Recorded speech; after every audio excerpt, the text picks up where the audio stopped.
నమస్తే రమగారు. నమస్తే జయ. రమగారు, మనము ఆలయాల్లో నిద్ర చేస్తాం. అసలు ఆలయాల్లో నిద్ర చేయాలి అనే కాన్సెప్ట్ ఎందుకు వచ్చింది? దీనికి ప్రత్యేకించి ఏమైనా నియమాలు ఉంటాయా నిద్ర చేసేటప్పుడు?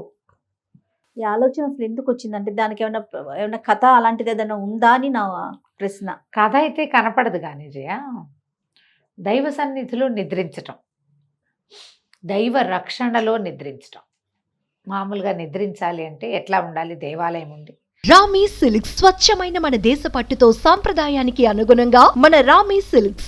ధ్వజస్తంభం, ఆ ధ్వజస్తంభపు పరగణ లోపలే ఉంటే మనం ఏంటో పవర్ హౌస్లో పడుకున్నట్టు. భూత ప్రేత పిశాచాది బాధలున్నవాళ్ళు, జాతకంలో ఏవైనా దోషాలు ఉన్నవాళ్ళు, ఇంట్లో ఏదైనా పితృకార్యం చేసి ఇతరత్ర పెళ్ళిళ్ళకి వాటికి వీటికి అటెండ్ చేయాల్సి వస్తుంది. పెళ్ళిళ్ళకి వెళ్ళాల్సి వస్తుంది, స్నేహితుల దగ్గరికి వెళ్ళాల్సి వస్తారు, వేరే ఇళ్ళకి వెళ్ళాల్సి వస్తారు.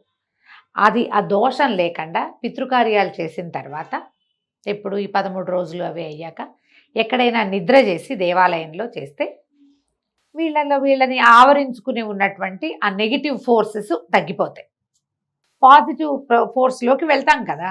అవును, అక్కడ పడుకుంటాం కదా, పాజిటివ్ ఎనర్జీ వచ్చి వీళ్ళు ఇంకోటి చోటకి వెళ్ళినా వీళ్ళ తాలూకు ఈ మరణం తాలూకు ఛాయలు వీళ్ళ వెనకాల రావని ఒక నమ్మకంతో. ఇది మరీ పురాతన కాలంలో ఉన్నట్టు కనపడదు కానీ కొన్ని ప్రత్యేక దేవాలయాల్లో రాత్రిళ్ళు నిద్ర చేయటం కనపడుతుంది.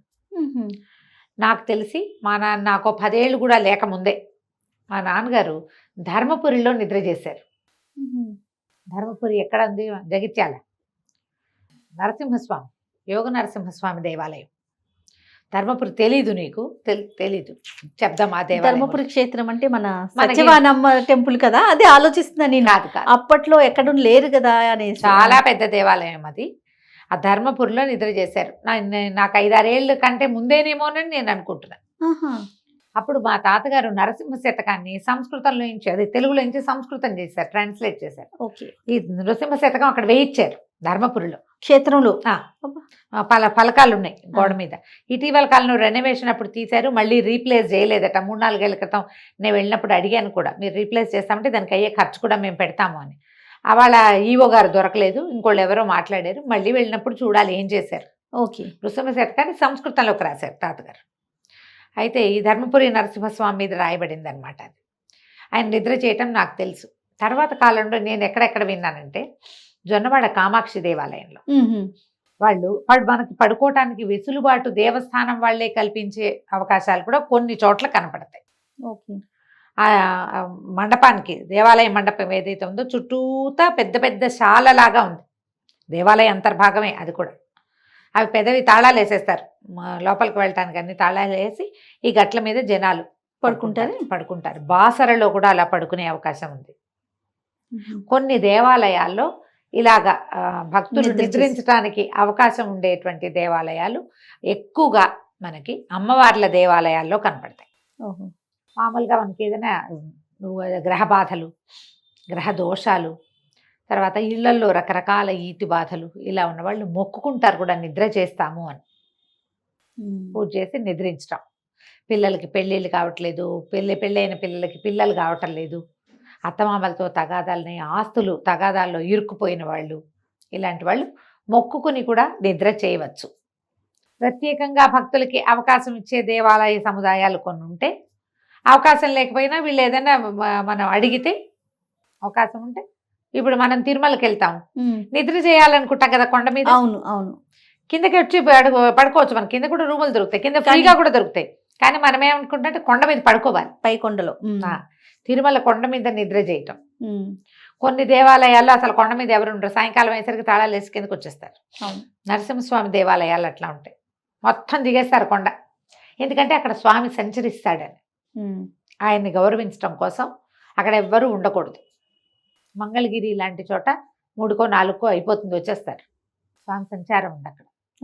మల్లూరు నరసింహస్వామి దేవాలయాల్లో ప్రత్యేకంగా కనపడుతుంది. అలా ఉన్న వాటిలో కాకుండా ఇంకా ఎక్కడైనా అవకాశం ఉంటే నిద్ర చేయొచ్చు.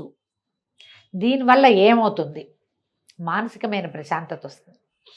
మన భారాన్ని పూర్తిగా భగవంతుడి మీదకి వదిలిపెట్టినటువంటి అపారమైన నమ్మకం కలుగుతుంది. ముందు మనకి మనం నమ్మాలి కదా, అంతే, నమ్మకంతోనే కదా. ఇప్పుడు పడుకోవడానికి అవకాశం లభించింది, ప్రశాంతంగా పడుకున్నావు, లోపల పడుకుంటే నీకు చాలా బాగుంది, మంచి కళ్ళు వచ్చాయి, లేదా ఏ కళ్ళు లేకుండా గాఢమైన నిద్ర పట్టింది, లేచాక నీ పరిస్థితులు ఏవో చక్కబడ్డట్టు నీకు అనిపించింది, నువ్వు ఇంకోసారి వెళ్తావా వెళ్ళవా? 100% వెళ్తామండి. కదా. O positive force. మామూలుగా మనకి నెగిటివ్ ఫోర్సెస్ ఉంటాయి, మనని నెట్టేస్తూ ఉంటాయి, అవును. అన్ని రకాల ఇబ్బందులు పడతాం. ఒకసారి దాన్ని తొలగించుకుని ఇక్కడ నిద్ర చేస్తే ఇది మనకు బాగుంది అనుకో, చేయొచ్చు. అవును. ఇది మొక్కుబడిగా కూడా చేసుకోవచ్చు. మామూలుగా దేవాలయాల్లో ఏం చేస్తారు, ఉయ్యాలలు వేయటము, పిల్లల్ని తులాభారం తూగించటము, చాలా ఉంటాయి మొక్కులు. అందులో నిద్ర చేసేది కూడా మొక్కుగా చేయవచ్చు.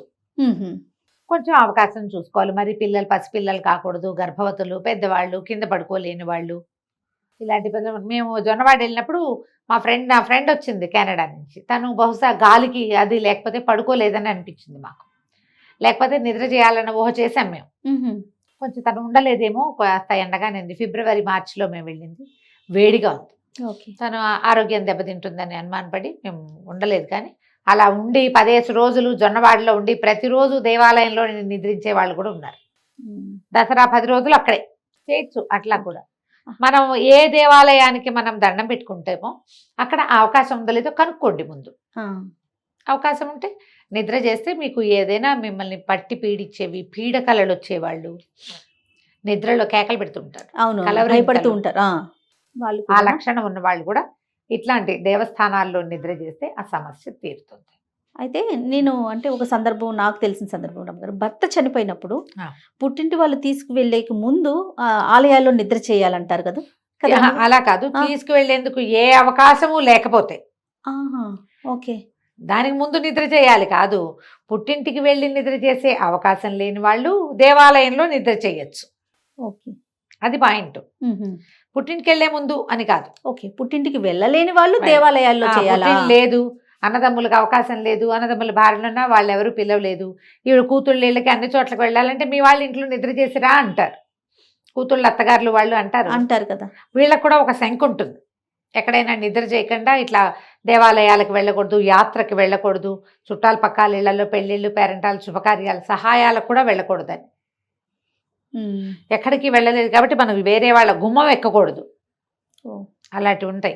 అవి ఉన్నప్పుడు మీకు ఏ అవకాశము లేకపోతే దేవాలయానికి వెళ్ళి నిద్ర చేసుకురావచ్చు, చేయొచ్చు. అట్లా చేసేవాళ్ళు ఉన్నారు, చాలా ఇళ్లలో జరుగుతూనే ఉంటాయి. నన్ను 5-6 సలహా కూడా అడిగారు ఈ విషయం మీద, దేవాలయంలో నిద్ర చేసి రమ్మంటారా అని. అంతే, శివుని ఆలయంకి వెళ్తారు కదా. రాముల వారి గుడి ఉంటే అది మనకు అవకాశం ఉన్న దేవాలయం. మన ఊళ్ళోనే నరసింహస్వామి దేవాలయం ఉంది, అక్కడికి వెళ్ళి ఎవరైనా తోడు తీసుకెళ్ళి రాత్రి అక్కడ పడుకుంటే సరిపోతుంది. ఓకే. అంటే ఇవి మొక్కుల్లో దేవాలయంలో అరుగు మీద అన్నం తింటాము, తమిళనాడులో ఉంటుంది మట్టి అన్నం తింటామని మొక్కుంటారు, పొట్టిగా నేల మీద అన్నం పెట్టుకుని తింటారు, అలాంటివి చేస్తారు. లేకపోతే ఇలా నిద్ర చేస్తారు. మన అవకాశాలను బట్టి చేయాలి. రైట్. నమస్తే. నమస్తే.